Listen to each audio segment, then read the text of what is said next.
Hola y muy buenos días, bienvenidos a este nuevo webinar que vamos a estar dando hoy en Big Dipper de la mano de todas las tecnologías de conectividad que hemos incorporado en la marca de Cygnus Electronics. Antes de seguir, cabe aclarar también que Cygnus Electronics es una marca creada por Big Dipper, ¿sí? No es una marca internacional, no es un fabricante internacional llamado Cygnus, sino que la marca Cygnus fue creada por Big Dipper, hará algo así de 3 años, 3 o 4 años, o sea que es prácticamente un hijo nuestro, esta marca, y en la cual hemos incorporado un montón de familias de productos. En sus comienzos había comenzado solo con elementos de seguridad analógicos que eran fabricados por Dahua. Dahua, una marca muy reconocida de cámaras y sistemas de seguridad, de videovigilancia, perdón.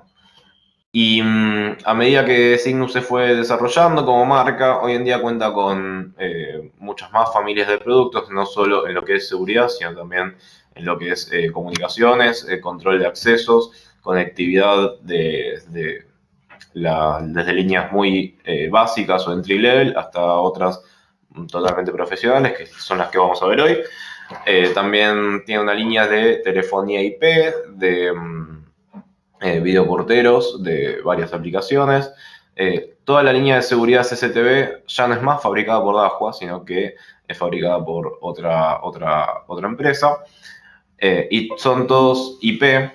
Ahora contamos también con una línea de CCTV IP muy completa, fabricada por otra empresa. Y bueno, hoy nos vamos a centrar entonces en esta familia de productos de conectividad que nos ha traído muy buenos resultados. La verdad que los usuarios, ya sea del gremio o de integradores de proyectos, con todas las gamas de productos que tiene, han estado muy contentos, ya sea técnicamente como en prestaciones y en beneficios que han tenido estos productos, que ahora los vamos a ver un poquito más adelante.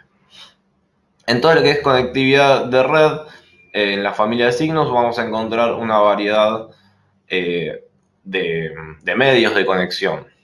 Vamos a encontrar que tenemos en los medios de tipo físicos, switch de borde, que sería para todo lo que es conectado a dispositivos. ¿Sí? Switch de borde se le llaman a los switch que se conectan directo a los dispositivos finales, sean computadoras, teléfonos, cámaras, controles de acceso, etc. Y luego están los switch de núcleo, que son los que conectan otros switches. O sea que si nosotros tenemos en un switch de borde, por ejemplo, conectados 24 dispositivos, el switch de núcleo quizás tiene otros 24 puertos, pero que conecta 24 switches de 24 dispositivos. ¿Está bien? Fíjense cómo escala de manera exponencial la cantidad de capacidad de transferencia que tienen que tener estos switches de núcleo. Por eso que los diferenciamos ahí y bueno, más adelante los veremos en la familia.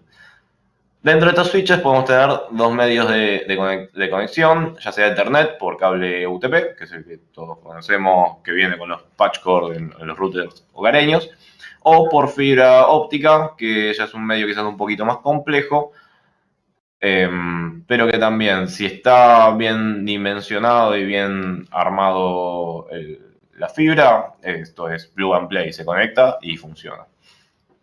Luego también para lo que es medios físicos, en Cygnus contamos con unos convertidores que nos permiten utilizar cable coaxil para transportar Ethernet. O sea que un cable de dos contactos, digamos, como es el coaxil, que tiene el núcleo y la malla, este convertidor lo termina utilizando como línea de transmisión, modulando en alta frecuencia la señal digital de Ethernet. O sea que toma la señal digital de Ethernet y la modula en alta frecuencia para transmitirla por el coaxil a una distancia que más adelante veremos. Y luego tenemos la otra clasificación, que serían los medios inalámbricos, donde contamos con dos modelos de radioenlaces y un par también de modelos de access point, simplemente para complementar y poder conectarnos también con dispositivos que sean del tipo inalámbricos. En lo que respecta a los medios físicos, veremos que los medios de cobre son los que tienen datos codificados en trenes de pulsos, si es obviamente Ethernet, donde las señales eléctricas son valores de tensión que van a ir variando. La fibra óptica sucede muy similar, solo que los pulsos en lugar de ser de tensión y de corriente son de luz, ya sea visible o infrarrojo. Esto, como la luz tiene una atenuación muchísimo menor que la electricidad, debido a que la resistencia de los cables hace que caiga mucho la tensión en los cables, con la luz eso es mucho menor, si bien existe una atenuación, es muchísimo menor, es por eso que la fibra óptica es una alternativa para medios de conexión de datos mucho más distantes. Generalmente, o por ejemplo, los módulos de fibra óptica que trabajamos normalmente acá tienen un alcance máximo de hasta 20 kilómetros. Depende, obviamente, la complejidad o la implementación de nuestra red, utilizar un medio u otro. Y en el caso de los inalámbricos, si bien yo no soy muy fanático de los inalámbricos porque dependen de un montón de variables, porque son señales electromagnéticas. Son muy prácticas por el hecho de que no hay que tirar ningún cable. En el caso de que por cuestiones estéticas o porque el cliente no nos permite zanjear para poner caños con cables o caños con fibra o hacer un tendido aéreo, el inalámbrico es la salvación, digamos. Estos se manejan, hay muchos tipos de modulaciones inalámbricas. Los que son radioenlaces y access point manejan una modulación que se llama QAM, que es una mezcla de AM con una modulación de fase y una modulación digital. No vamos a entrar en detalle, pero la idea es que gracias a esta modulación nos permite tener una seguridad del enlace muy buena y un ancho de banda también muy bueno, pero bueno, eso está todo normalizado a través de algunos estándares que no viene al caso mencionar, solamente que sí dependen de variables que quizás los cables no, porque están contenidas las señales dentro del cable. Acá la señal, al no estar contenida, sino al ser transmitida en un medio aéreo, hay algunas cuestiones del medio que hay que tener en cuenta para que la transmisión sea correcta.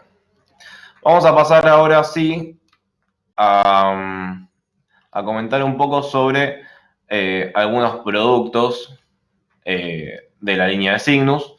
Hemos lanzado hace muy poquito una familia que es entry level, que es solo de datos, de Cygnus Electronics, donde encontraremos switches de 5, 8, 16 y 24 puertos.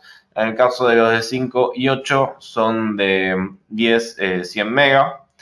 Y la característica que tiene estos switches es que son de muy bajo consumo, son exageradamente económicos, son muy buenos en prestaciones y tienen además una protección contra descargas eléctricas y descarga a tierra. ¿Bien? No viene a ser, obviamente, una línea profesional, pero son switches de escritorio, de uso de hogar o de oficina, solo para datos, muy buenos, muy prácticos y muy eficaces. En los modelos de 16 y 24 puertos, los puertos ya son gigabit, o sea que pueden ser parte de una red LAN de oficina con muchos clientes, muchas computadoras, tranquilamente. Vamos a hablar ahora, antes de seguir con las demás líneas de productos, de una característica que tiene Ethernet, que es el PoE. El PoE es la capacidad de un sistema de enviar alimentación o energía a través de Ethernet. Y básicamente lo que hace es inyectar corriente en el mismo cable de red en el que está transmitiendo los datos. Si nosotros viéramos un esquema de los hilos que usa del cable UTP para datos, vamos a ver que usa en realidad solamente 4. De hecho, cuando compramos quizás un router medio económico, muy económico, o alguno de los que nos viene, los cables patchcore que nos vienen de fábrica cuando contratamos algún servicio de internet, vamos a ver que solamente a veces tienen armados en la ficha 4 hilos. Eso significa que para la conexión de datos solamente necesitamos 4 hilos de los 8 que tiene el cable UTP. Eso es por una cuestión de la norma de cómo se maneja Ethernet. Los demás hilos son utilizados en este caso para poder transmitir también energía. Vamos a ver que existen 3 clasificaciones de PoE en la columna que dice IEEE estándar, sería la norma internacional del estándar, y es generalmente el dato que vamos a ver en las fichas técnicas de los dispositivos. Si nosotros compramos una cámara IP, por ejemplo, tenemos que ver que tenga este dato en la ficha técnica, o un domo PTZ, o un teléfono IP, o un control de acceso que queremos verificar que sea PoE, tenemos que verificar que tenga este dato. Y fíjense también que en función de la subclasificación que tiene, puede llegar a tener distintos consumos. Por parte de quien entrega la energía, nosotros también vamos a tener que disponer de o un switch que sea PoE, o sea que el switch directamente ya pueda entregar la energía al dispositivo que se la solicita, o bien un inyector PoE, que suele ser un dispositivo que se pone en el medio entre el switch y el que requiere la energía, y es quien inyecta, digamos, la energía para el dispositivo que le está solicitando. Dentro de esta clasificación, si bien fíjense que hay como 8, 9 clases de consumos, los típicos son el de clase 0, el de clase 4 y el de clase 6, en función obviamente del estándar que maneja. Vamos a encontrar entonces dispositivos que decimos que son PoE y consumen hasta 15 watts máximo, y la norma es la 802.3 AF. Decimos que están los PoE Plus. Fíjense que en la línea de tiempo, por ahí donde dice 2009, indica los PoE Plus, donde tenemos un consumo máximo de 25 watts en el dispositivo y son la norma AT. Y después están los que algunos llaman High PoE o llamaban High PoE, y el año pasado se ha normalizado con otro estándar, que son los dispositivos que consumen hasta 60 watts, que son los que terminan en la norma en BT. En cuanto a los tipos de dispositivos, vamos a encontrar que tenemos generalmente en PoE común las cámaras, los teléfonos IP, los terminales de control de acceso, no se me ocurren muchos más, pero bueno, tenemos una variedad muy grande de dispositivos PoE, y es muy práctico esto porque nos permite, por un lado, centralizar la alimentación de los dispositivos en un mismo switch. Por lo tanto, si por ejemplo queremos tener un sistema de alimentación ininterrumpida, o sea, una UPS, no es necesario tener que conectar todos nuestros dispositivos a esta UPS, sino que solo vamos a conectar el switch a la UPS, y cuando se corte la luz, la UPS responderá por todos los dispositivos que tiene conectados al switch. Obviamente tiene que estar dimensionado al consumo del conjunto de dispositivos. Luego dijimos que tenemos el PoE Plus. En PoE Plus vamos a encontrar, quizás en el caso de seguridad, domos PTZ, que al tener motores de movimiento de la cámara, tienen un consumo un poco más elevado, que puede llegar a los 20 watts. Y luego he encontrado domos también PTZ un poco más grandotes, un poco más monstruosos, que en la ficha técnica especifica que consumen hasta 50 watts. Y en ese caso solo podemos utilizar switches o inyectores que sean high PoE. ¿Está bien? Esa clasificación hay que conocerla porque ha pasado clientes que conectan un domo de estas características a un switch común y el domo nunca arrancaba o se quedaba reiniciándose en la primera etapa de startup, y era un simple problema de especificación. En Ethernet y en todo lo que es IP, al contrario de lo que es analógico, tiene la gran ventaja de que todo ya está diseñado con protocolos y con estándares que si conectamos las cosas correctas y bien especificadas, los equipos funcionan. No hay un término intermedio de anda más o menos, o tiene ruido en la imagen, que suele pasar con analógico, o me cae un poquito de tensión y pasa tal cosa. En IP y en Ethernet, si están bien armadas las fichas y los cables, las cosas funcionan o no funcionan. No tienen un punto intermedio. Esa es la gran ventaja de trabajar con cosas que están estandarizadas y bajo protocolos.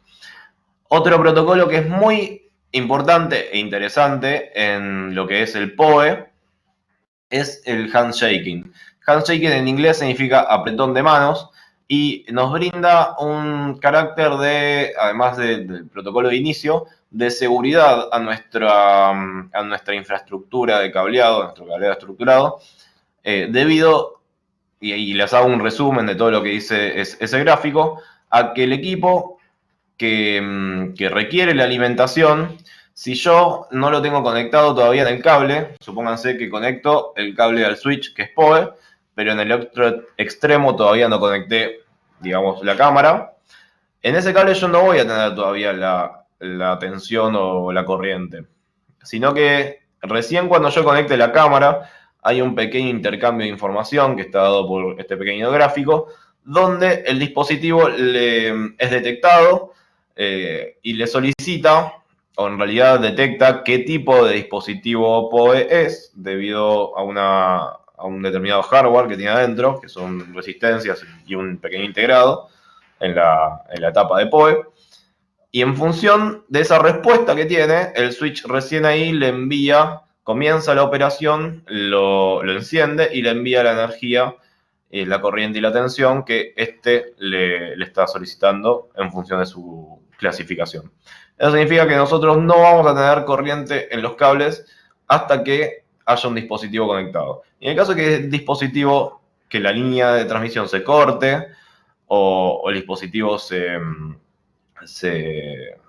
tenga una falla y se apague, de nuevo dejará de haber tensión. Entonces, en ese sentido, el PoE nos entrega un grado de seguridad extra a nuestro cableado estructurado. Vamos a pasar ahora sí a la familia de switches PoE de Cygnus. No, perdón, primero la parte de accesorios. Vamos a contar en una familia de accesorios de Cygnus con algunos equipos que nos permiten sacarle el jugo, digamos, a las conexiones de datos y de PoE. Uno es este equipo que estamos viendo en pantalla, que es un splitter, el cual recibe el PoE de un switch. ¿Sí? En un lado conectamos un switch que entrega PoE y en otro lado conectamos este dispositivo que le pide la corriente al switch.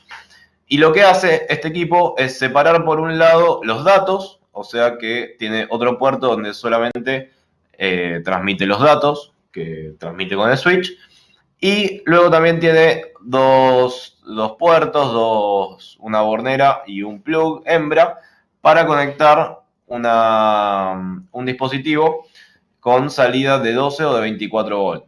De esta manera nosotros, si tenemos un equipo que no sea PoE, como suele suceder mucho con los controles de acceso, o quizás con algún modem o un router, vamos a poder energizarlo y conectarlo a nuestra red a través de un mismo cable.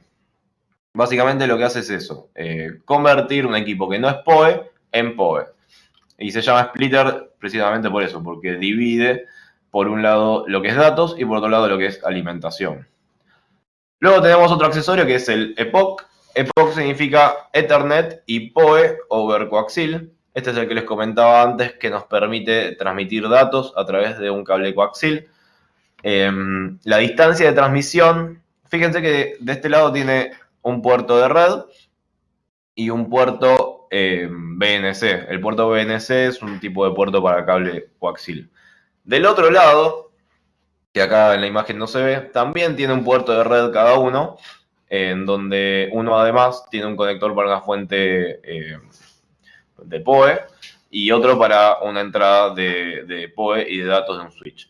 Nosotros este equipo va a tener dos extremos, fíjense, tiene uno que es emisor y otro que es transmisor. El extremo que es transmisor irá conectado a un switch del cual se alimenta, o sea que es un equipo PoE. Y por el mismo cable coaxil va a transmitir tanto la alimentación del PoE como los datos digitales de la transmisión Ethernet. La distancia máxima que puede llegar a cubrir es de 500 metros, que para una transmisión Ethernet es un montón, y también para el envío de energía, de corriente. Obviamente tiene una limitación en cuanto a la potencia que puede transmitir. Creo que en 500 metros la potencia máxima es de 5 watts y pico. O sea, sería para alimentar una pequeña cámara, un pequeño dispositivo. Y el ancho de banda máximo que puede manejar es de 54 megabits por segundo. Eso en el caso de los 500 metros. Bajando la distancia, obviamente tanto de ancho de banda como potencia incrementan. También dijimos que lo podemos enviar por coaxil y también tiene la posibilidad de transmitirlo por un cable UTP, pero no lo estaríamos usando como un cable de UTP estándar, o sea, no hace falta que esté crimpeado a través de alguna norma en particular, sino que lo utiliza como hacen los balones en las cámaras analógicas. Lo utiliza como medio de transmisión adaptado, con las distancias también similares a la de coaxil, obviamente menores, creo que el máximo ahí es de 300, y con menor capacidad también de potencia y de datos. Pero bueno, tiene ambas alternativas y obviamente la UTP es más económica, pero tiene menor alcance. Esto está bueno si nosotros queremos actualizar una red. Generalmente es STB, porque el coaxil en redes de datos obviamente no es muy utilizado, pero en lo que es STB, en las instalaciones más antiguas suelen estar todas hechas con coaxiles, generalmente en establecimientos antiguos y que requerían sistemas de seguridad, como son bancos, casinos o algunos municipios. Y si nosotros queremos hacer una actualización del sistema AIP y la cantidad de extensiones de coaxil son muy grandes o son demasiadas, a veces conviene poner todo en la balanza y decir, bueno, en lugar de tomarnos el trabajo de sacar todo el cableado y hacer toda una instalación nueva, podemos chequear el estado del cableado, aprovecharlo y utilizar estos conversores que nos permitirán poner una cámara IP donde teníamos una analógica y conectar del otro lado un grabador IP donde teníamos uno analógico. En lugar de un grabador, en este caso, habría un switch. ¿Está bien? Es muy práctico en ese sentido y obviamente tiene que estar justificado, digamos. A ver, si tenemos 2 cámaras quizás no vale la pena, pero si tenemos 60 y pico de cámaras, ahí quizás sí. Y el único trabajo es cambiar cámara, grabador y utilizar estos dispositivos de intermediarios, obviamente habiendo testeado los cables primero. Y de esa manera nos ahorraremos el trabajo de cambiar todo el cableado. Luego también tenemos un extensor de PoE. Este simplemente lo que hace es repetir. Recibe por un lado datos IPOE y lo repite como para extendernos otros 100 metros. Yo no les aclaré, pero por norma las conexiones Ethernet en modo de trabajo de 10 y 100 megas tiene una distancia máxima de cableado, o sea, de tirada de cable Ethernet entre cada dispositivo de 100 metros. Generalmente los instaladores los certifican en 90, 95, en función de la confianza que tengan en su red. Pero esto es una cuestión, una limitación del tiempo de vida que tienen los paquetes en la red. Generalmente cuando nosotros conectamos cualquier cosa en un switch, este toma el modo, negocia automáticamente el modo de funcionamiento y siempre usa el modo de funcionamiento más rápido, ¿sí? Van a ver en los puertos de los switch que dice 10/100/1000 megabits por segundo, Mbps, o 10/100 solamente, y siempre va a tratar de funcionar en el modo más rápido. Nosotros, si funcionamos en 100 o en 1000 megas, la distancia máxima va a ser entonces de 100 metros. Ahora, si funcionamos en modo de 10 megas, eso no es así y vamos a ver más adelante para qué nos sirve. Finalmente, un último accesorio muy práctico en tiradas de cable UTP que pueden llegar a estar en la intemperie o que sean muy extensas. Tenemos este protector gaseoso que nos permite tener controladas estas descargas atmosféricas y que se vayan por la puesta a tierra que tiene el protector, de manera de proteger toda nuestra red y los dispositivos que tenemos en toda la red. Y por último, hay una pequeña herramienta que es este identificador de PoE, que es simplemente un conector de red hembra y uno macho, con un par de LEDs.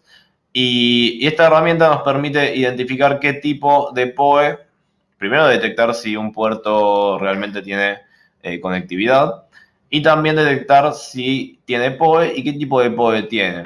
Nos permite detectar, en caso de que no haya nada, obviamente, en caso que tenga PoE común o PoE o high PoE, y también si tiene PoE pasivo. Tampoco lo comenté, pero existe un PoE que no está normalizado en ningún lado, que se le llama PoE pasivo, y se llama PoE pasivo porque el inyector de PoE no tiene este protocolo de iniciación que habíamos comentado antes, sino que simplemente manda tensión en el cable. Eso se suele ver mucho en equipos de comunicación inalámbrica, donde el inyector de PoE le manda la tensión en el cable sin preguntar. Generalmente trabajan con 24 volts y este identificador de PoE también nos permite detectar ese tipo de PoE.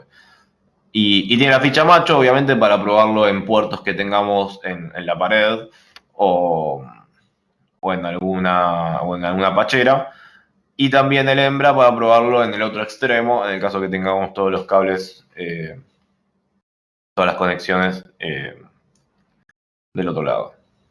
Acá tenemos un pequeño ejemplo donde combina algunos de los accesorios. Fíjense que marca las distancias, qué potencia tendríamos si usamos los extensores.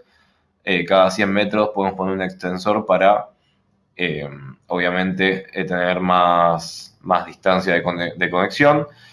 Por ahí en el primer caso tenemos un splitter que envía datos y puede a un control de acceso, luego una cámara, un radioenlace y por último, en el último ejemplo tenemos el EPOC, donde a través de un coaxil nos conectamos y alimentamos una cámara IP.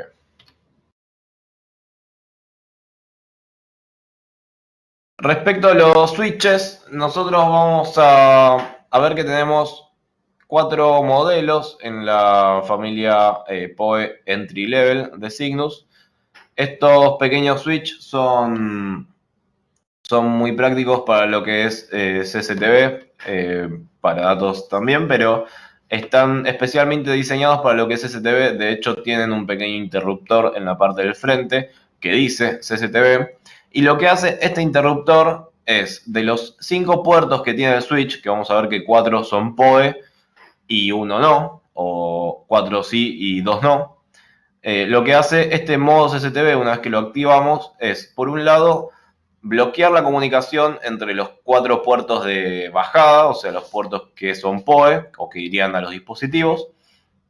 Por un lado, bloquea los puertos y hace que solamente se pueda ver cada uno con el puerto de subida, que sería el que es solo de datos y que conectaríamos a una PC o a nuestro grabador o a un switch de nivel superior.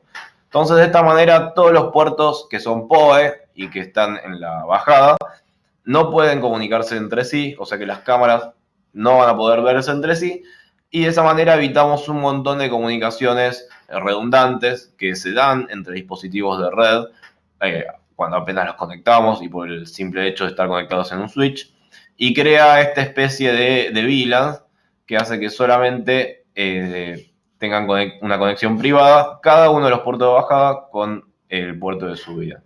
En realidad estos serían como 5 VLAN distintas, 4 VLAN distintas. Una VLAN que es puerto 1 uplink, otra VLAN que es puerto 2 uplink, etc. Esto el equipo lo hace por software, pero tiene predefinida, digamos, esta función para hacerlo de forma automática con este interruptor. Es por eso que es un equipo, digamos, entry level. Además, los puertos de bajada, que si bien tienen funcionamiento de 10 o 100 mega, cuando nosotros activamos el modo CCTV, el modo de funcionamiento se fuerza en 10 megabits. que 10 megabits es un ancho de banda suficiente para una cámara IP. Si es lo que queremos conectar es solo una cámara. Una cámara IP de 2 megapíxeles, por decir algo, puede llegar a consumir un ancho de banda de 4 megabits. Recién en una cámara Ultra HD de 8 megabits, de 8 megapíxeles, nos consumiría en tiempo, con tasa de cuadro de tiempo real y en H264 como 16 megas.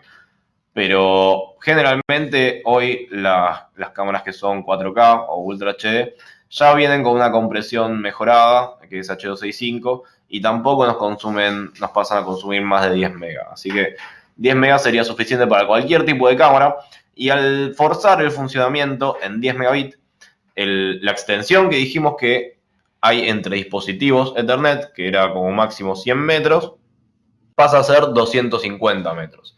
Esto es tanto como para datos como para la alimentación PoE que brinda el switch a los dispositivos. O sea que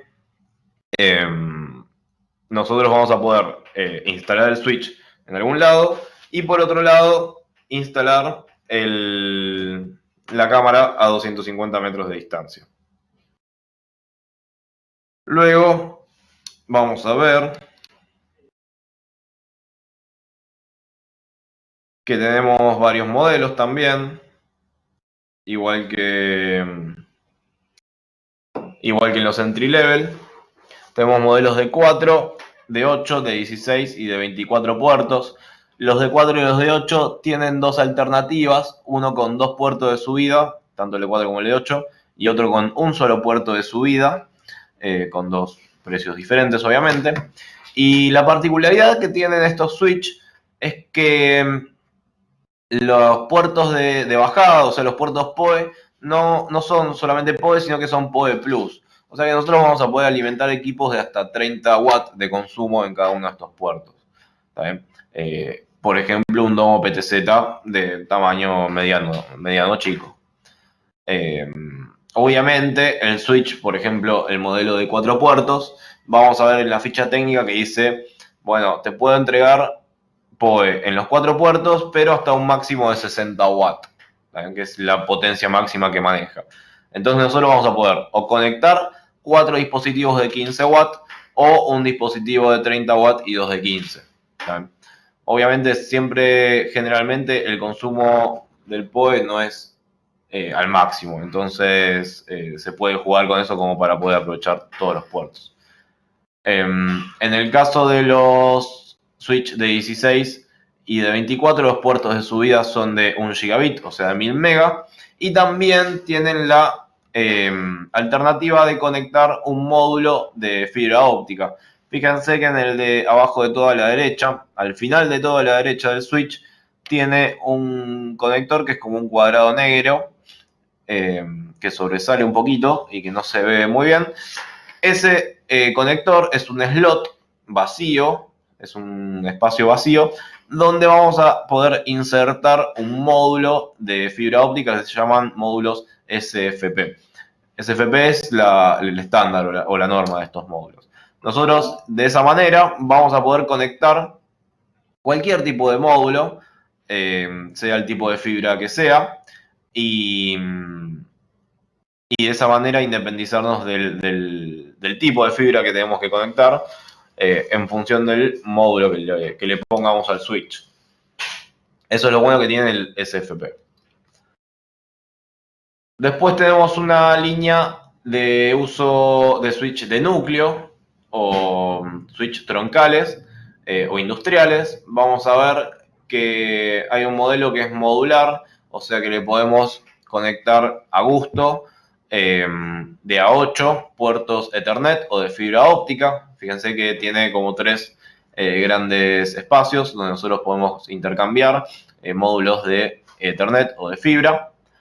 Los de fibra obviamente son SFP, o sea que hay que agregarle los modulitos. Fíjense abajo a la derecha hay un ejemplo de un módulo SFP. Este modelo en particular es de 2 pelos de fibra, hay otros que es solo de 1. El que viene de a 2 se comercializa de a un módulo y el que usa un solo pelo se comercializa de a pares, porque uno es transmisor y el otro es receptor en un color, digamos, y el otro, y viceversa, en el otro color. O sea que en realidad transmite, obviamente, en ambos sentidos, pero cada uno en un color distinto.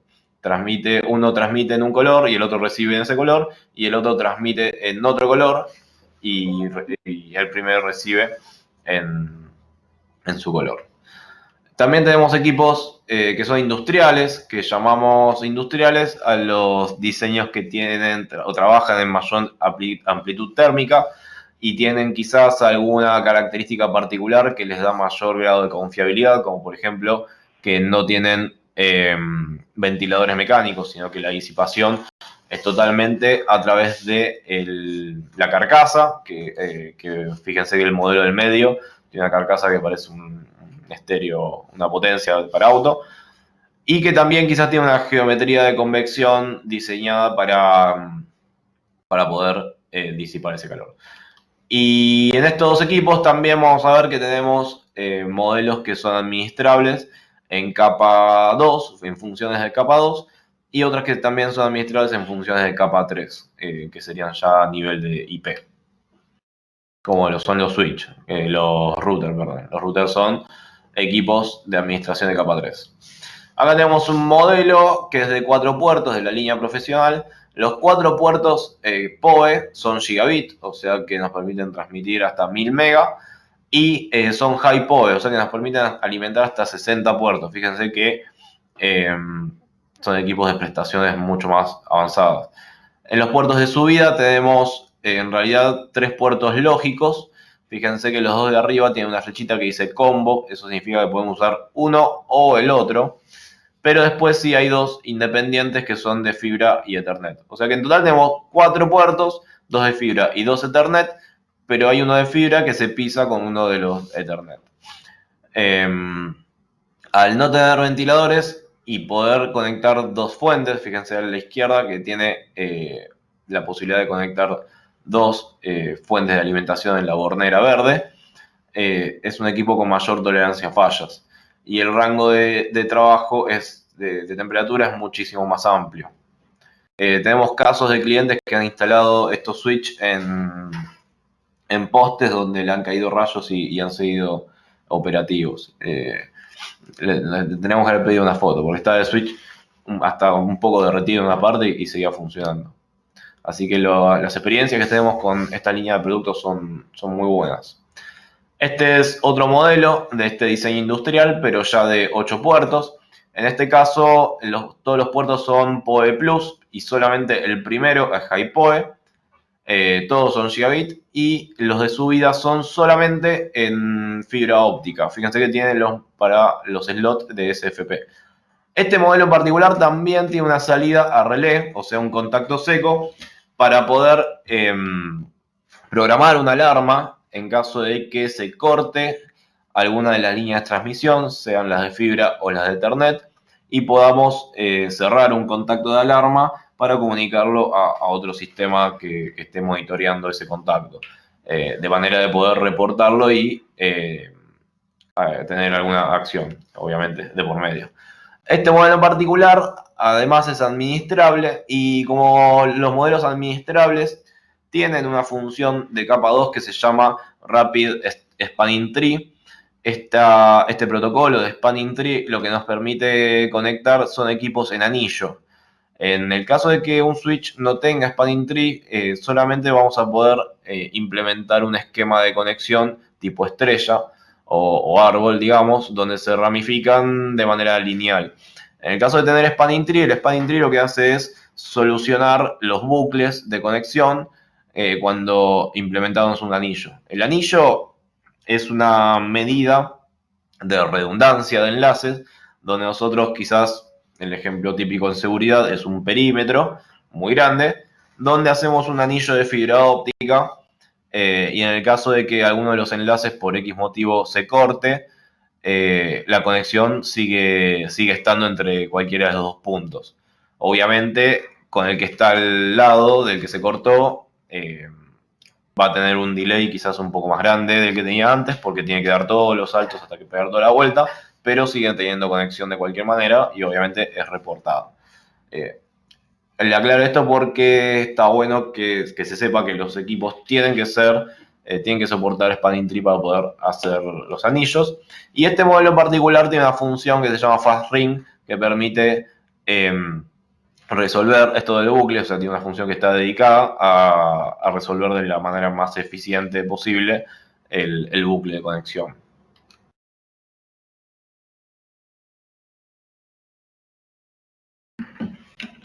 Luego también tenemos modelos de rack como estos, que son administrables. Los 24 puertos de bajada son PoE, son todos gigabit y tienen función de administración de capa 2. Estos ya serían switch de uso troncal, digamos, que sería intermedio entre los core y los de borde. Y hay otro modelo que hemos lanzado este año, que es exactamente igual al anterior, solo con la particularidad de que es fanless, o sea que no tiene ventilación mecánica. Toda la disipación de calor se da, como ven en el gráfico, por la geometría de convección que tiene el equipo, de manera que no, por un lado no hace ni un ruido, lo tenés que conectar a algo para ver si está funcionando porque lo enchufás a la alimentación, no hace ni un ruido. Y también le da mucha mayor vida útil a las partes, a los componentes, dado que no tiene partes mecánicas. Y no va a variar nunca en función del funcionamiento de un ventilador la disipación del dispositivo. Luego, como les había comentado, tenemos este modelo que es modular. Les había dicho que podemos poner hasta 3 módulos, sean Ethernet o de fibra. Abajo tienen los códigos y fíjense que este modelo particular tiene dos fuentes de alimentación. Un segundito. Dos fuentes de alimentación para brindar mucho mayor confiabilidad al sistema en general. También tiene administración en capa 2 y por acá no tiene el dato específico, pero la capacidad de transmisión de paquetes, de reenvío de paquetes, es muchísimo más alta que cualquiera de los que vimos antes. Un pasito más adelante y ya yendo también a switches de core, un poco más poderosos. Estos switch tienen la particularidad, hay un modelo que es solo de datos, que es el 824, y un modelo que además tiene PoE Plus en los puertos de bajada. Este tiene la particularidad de que los puertos de subida, además de ser todos de fibra óptica, o sea, SFP, son de 10 gigabit, o sea que nos va a permitir tener una transmisión de hasta 10.000 megabits por segundo. Y también las funciones de administración que tienen ya no son de capa 2, sino que son de capa 3. O sea que nos permitirán implementar funciones de router. Como por ejemplo brindar un servicio de DHCP o cualquier otra configuración que tenga que ver con la gestión de direccionamiento de IP. Entre otras. Después, si quieren, hacemos inspeccionamos la hoja de datos. Pero también la particularidad que tiene estos equipos, con el ser de núcleo, que la transmisión de paquetes y de conmutación es muchísimo más alta.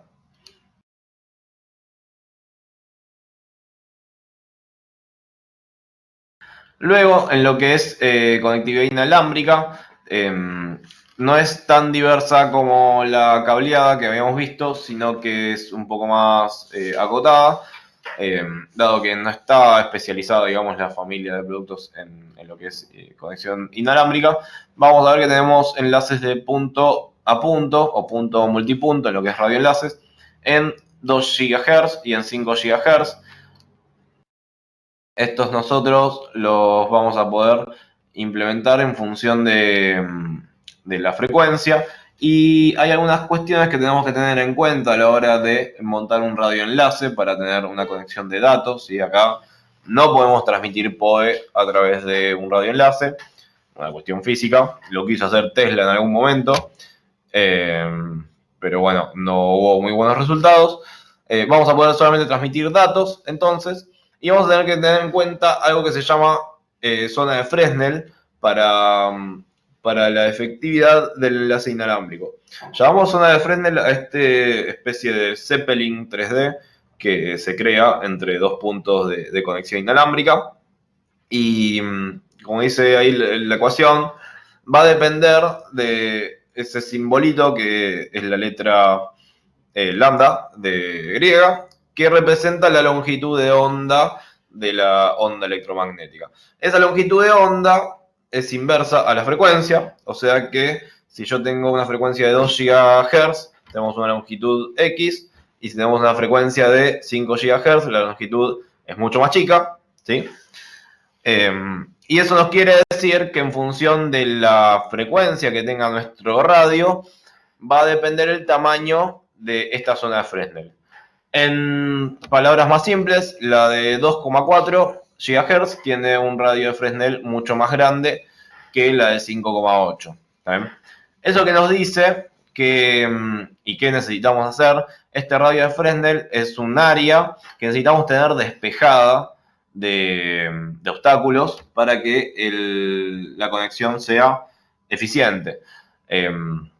Hasta un 20% de ese, si nosotros cortamos una feta, por decir algo, de este Zeppelin, hasta un 20% del área, de la superficie de esa feta, nosotros vamos a poder tener cubierta, como máximo. Ya después, a partir de ahí, empezamos a perder potencia de la conexión.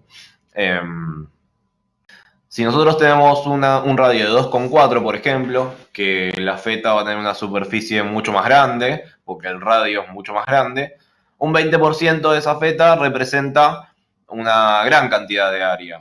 Entonces nosotros vamos a poder quizás tener un árbol en el medio, una columna, algo que nos ocupe con un máximo de ese 20%.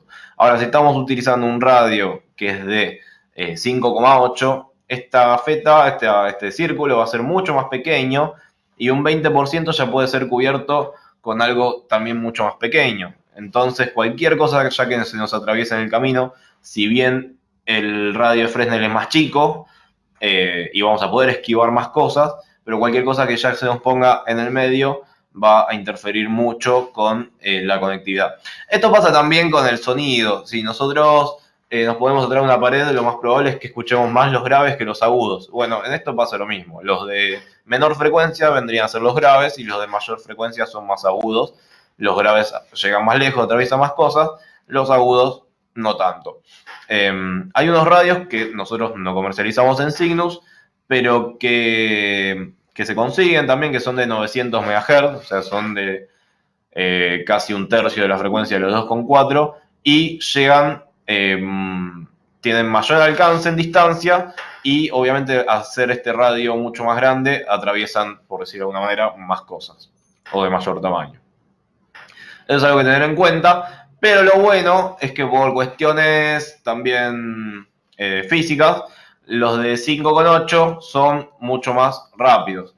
Entonces dijimos, el de 2,4 tiene menor atenuación, tiene mayor compatibilidad con Access Point, porque la mayoría de los dispositivos celulares, notebooks, tablets, son de 2,4, si lo queremos usar como Access Point, y es un poco más económico. Generalmente las bandas están mucho más congestionadas y la zona de Fresnel es mayor, que bueno, eso puede ser bueno o malo. Y el de 5,8 tiene mayor ancho de banda, o sea, mayor velocidad, porque utiliza mayor frecuencia. La banda está bastante menos congestionada, si bien hoy hay cada vez más dispositivos en 5,8, de hecho todos los iPhone vienen en 5,8. Claro, ganamos distancia, perdemos velocidad. Tiene mejor inmunidad a interferencias debido a que está menos congestionado. La zona de Fresnel es menor, en un 36%, que eso también es bueno o malo. Lo malo es que necesita que es necesario que tenga línea de visión y que no haya nada en el medio, y que al ser mayor la frecuencia tiene una mayor atenuación en el medio de transmisión. Llega a haber un poco más de humedad y si estabas muy jugado con el enlace es probable que te afecte, por decir algo. O mismo la lluvia o cualquier fenómeno meteorológico. Luego también en los access point, bueno, acá nosotros en seguridad los utilizamos muchísimo para convertir un DVR común en un DVR que acepte cámaras Wi-Fi. porque lo conectás con un cable y ya lo estás conectando a dispositivos inalámbricos. Estos tenemos 3 modelos, uno de techo, uno de pared que va empotrado y uno exterior. Y tiene algunas características que le dan funcionalidad un poco más avanzada al equipo, como un analizador de bandas, 4 modos de operación. Los modos de operación pueden ser como repetidor, como access point, donde se puentean todas las interfaces, las dos cableadas y la interfaz inalámbrica. Luego tiene otro modo de operación que es como router, donde tiene un puerto WAN cableado, un puerto LAN cableado y la interfaz inalámbrica también es LAN.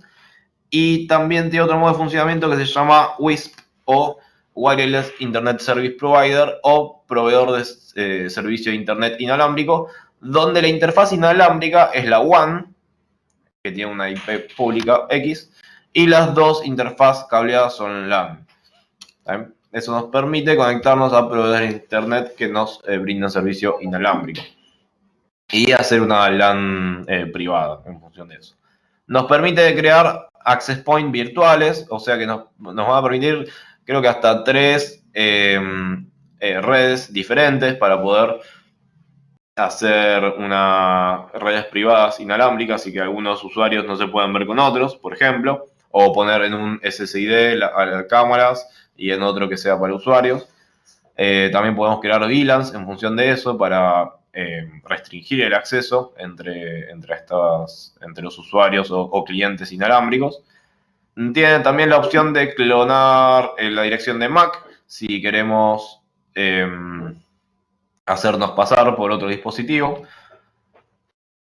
Toda la configuración es por consola web y el que es de pared tiene un puerto USB para alimentación de un cargador de celular y un puerto LAN también para una PC. O sea que está bastante diseñado para lo que son hoteles, por ejemplo.